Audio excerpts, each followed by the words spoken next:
Selamat pagi Bapak Ibu, saudara-saudari yang dikasihi oleh Kristus, baik yang ada di gereja maupun yang sedang mengikuti siaran radio dan multimedia.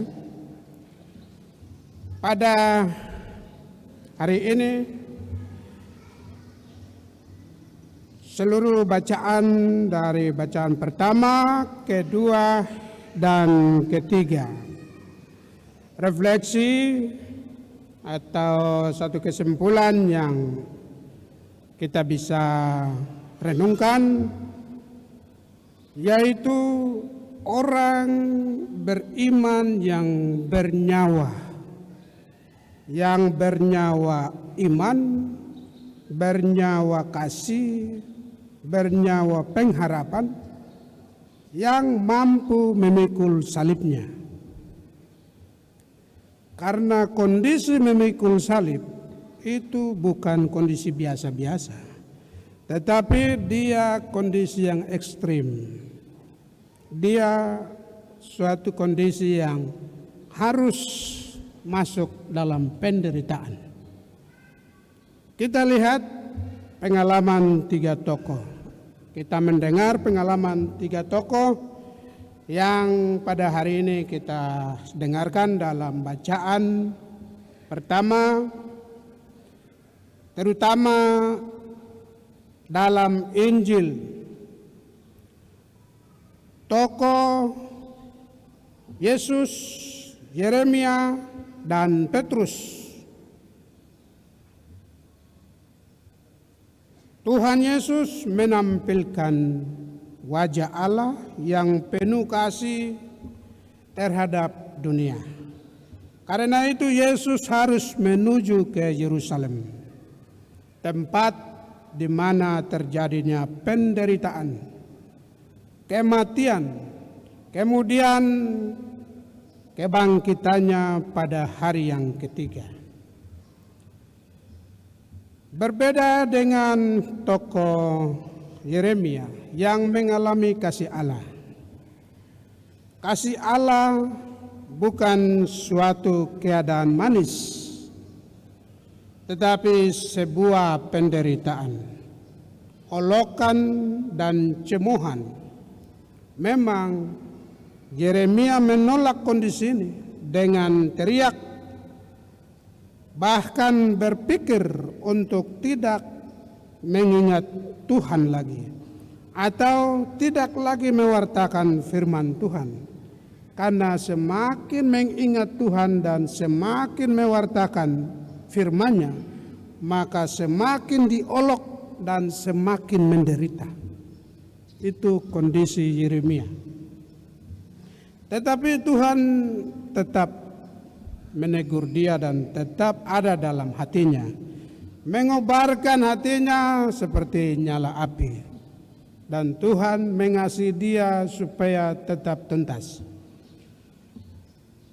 Bagaimana dengan pengalaman Petrus berjumpa dengan kasih Allah dalam diri Yesus yang mengungkap tirai keselamatan? Petrus spontan menolak kondisi derita. Tuhan, sekiranya jangan terjadi hal seperti itu, atau jangan terjadi penderitaan. Yesus menegur, enyalah iblis yang menghalangi jalan keselamatan, yang menghalangi kasih Allah bagi dunia. Kasih Allah bukan anggur manis, tetapi pahit dan derita. Dan jangan lupa, dalam penderitaan itu Yesus menegaskan pada hari yang ketiga Tuhan akan bangkit. Bangkit berarti sudah hidup. Bangkit berarti ada keselamatan. Barang siapa kehilangan nyawanya demi aku, demi Allah, dan demi mengikuti kerajaan Allah, ia akan memperoleh nyawanya. Barang siapa memikul salib dan mengikuti Tuhan, ia akan selamat. Konsekuensi logisnya begini.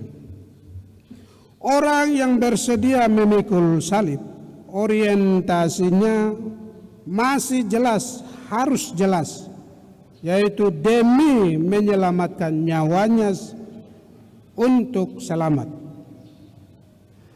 Dan ini adalah jalan orientasi bagi pengikut Kristus. Kalau hidup kita cuman asal hidup, kelihatannya masih hidup memang. Dan tentu semua orang, baik dia Kristen maupun tidak, semua orang yang hidup itu bisa jalani dengan biasa-biasa, kondisi yang biasa-biasa. Ya, kita bisa dapat makan, bisa dapat minum, kerja, tidur nyaman, penghasilan oke, kemana saja bisa. Itu hidup yang biasa-biasa. Semua orang bisa, bukan saja orang Kristen. Semua orang, baik Kristen maupun tidak, menjalani hidup ini biasa. Tidak ada yang lebih ekstrim lagi. Bapak, Ibu, saudara-saudari yang terkasih dalam Kristus, bagaimana hidup kita orang Kristen yang terutama orang Katolik, umat katedral yang sedang mengikuti Kristus. Tema pendalaman bulan Kitab Suci.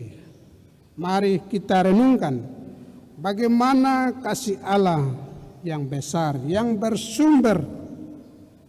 Kasih Allah yang begitu besar itu kita bisa menimbah, kita bisa mengalaminya. Diharapkan dalam proses pendalaman Kitab Suci Nasional yang pada bulan ini kita akan mendalaminya setiap saat di lingkungan Kompas Keluarga. Orientasi kita harus terarah pada untuk menemukan nyawanya sendiri, nyawa yang harus beriman. Harus menemukan Kitab Suci menyapa setiap orang itu harus sedang hidup dengan nyawa iman, nyawa kasih dan nyawa yang pengharapan.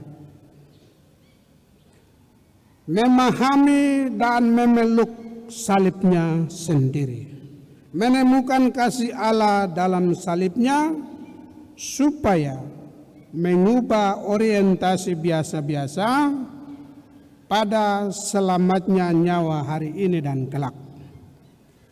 Pribadi, keluarga, lingkungan, kalau asal hidup kelihatannya masih hidup.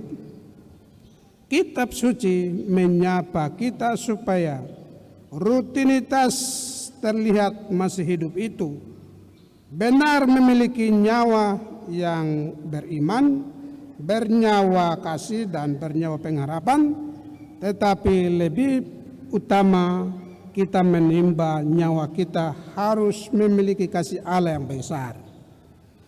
Karena orang yang hidup beriman itulah yang mampu memikul salibnya menuju selamat. Semoga iman kita membuat daya hidup nyawa kita bisa bertahan dalam